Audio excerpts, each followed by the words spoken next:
آپ کو معلوم ہے کہ ماہ ربیع الاول کا آغاز ہو چکا ہے، دوسری تاریخ ختم ہوئی اور آج ہم تیسری شب میں اس وقت یہاں بیٹھے ہیں۔ یہ ماہ مبارک حضور صلی اللہ علیہ وسلم کی سیرت مطہرہ سے ایک بڑا گہرا تعلق رکھتا ہے۔ حضور کی ولادت باسعادت بھی اسی ماہ مبارک میں ہوئی، اگرچہ تاریخ کے بارے میں اختلاف ہے۔ حضور کا انتقال بھی اس ماہ مبارک میں ہوا، اور وہ متفق علیہ تاریخ ہے 12 ربیع الاول اصل میں حضور کا یوم وفات ہے، اور اکثر محققین کی رائے یہ ہے کہ آپ کا یوم ولادت جو ہے وہ 9 ربیع الاول ہے۔ یہی وجہ ہے کہ مجھے یاد ہے کہ ہمارے بچپن میں اس دن کو جو لوگ کچھ تھوڑا بہت مناتے بھی تھے تو 12 وفات کے نام سے در حقیقت یہ نام یاد کیا جاتا تھا۔ حضور صلی اللہ علیہ وسلم کی وفات کا دن ہے، کچھ کھانا پکا کر کچھ غریبوں کو مساکین کو کھلانا، یہ در حقیقت چیز تھی کہ جو اب ہوتے ہوتے اس نے بہت ہی ایک دوسری صورت اختیار کر لی ہے۔ اب یہ ایک جشن بن گیا ہے اور ایک عید کا سا سما، بلکہ واقعہ یہ ہے کہ جو اصل 2 عیدیں ہیں وہ کہیں پیچھے چلی گئی ہیں، اور یہ جو 2 عیدیں ہم نے ایجاد کی ہیں، ایک عید میلاد النبی اور ایک عید استقلال، اگر ہم جائزہ لیں تو شاید یہ 2 جو ہے یہ زیادہ فور گراؤنڈ میں آ چکی ہیں۔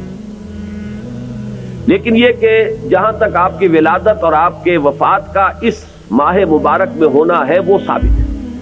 مزید برآں حضور کا ورود مدینہ منورہ میں بھی ماہ ربیع الاول میں ہوا ہے۔ اس پہلو سے اگر اس ماہ مبارک میں ہم سیرت النبی کے مطالعے کا ایک خاص موضوع رکھیں، کسی تاریخ کے تعین کے بغیر اس مہینے کی مناسبت سے سیرت مطہرہ پر گفتگویں ہوں، غور و فکر ہو، اور اس میں بھی عملی پہلو سامنے ہو، اتباع کا جذبہ ہو، سمجھنا سمجھانا اس لیے ہو کہ اس پر عمل کرنا ہے، تو یقیناً یہ چیز ہمارے لیے بہت مفید ہوگی اور ہمارے بہت سے امراض کا شاید اس سے مداوع ہو سکے۔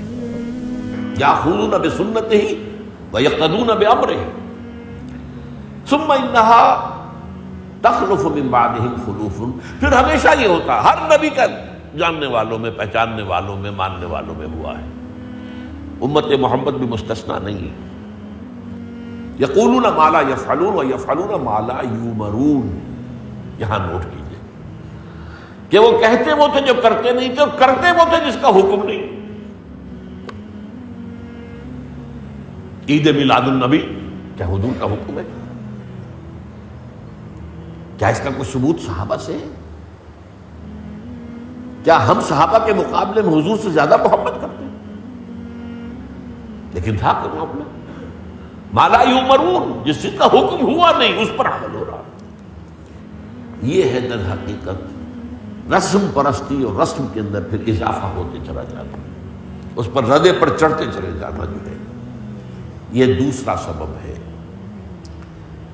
اور اس کا ایک نتیجہ جو نکلتا ہے وہ اسی پر بات ختم کروں گا، اگرچہ ایک اور حدیث جو ہے اس موضوع پر بہت اہم ہے۔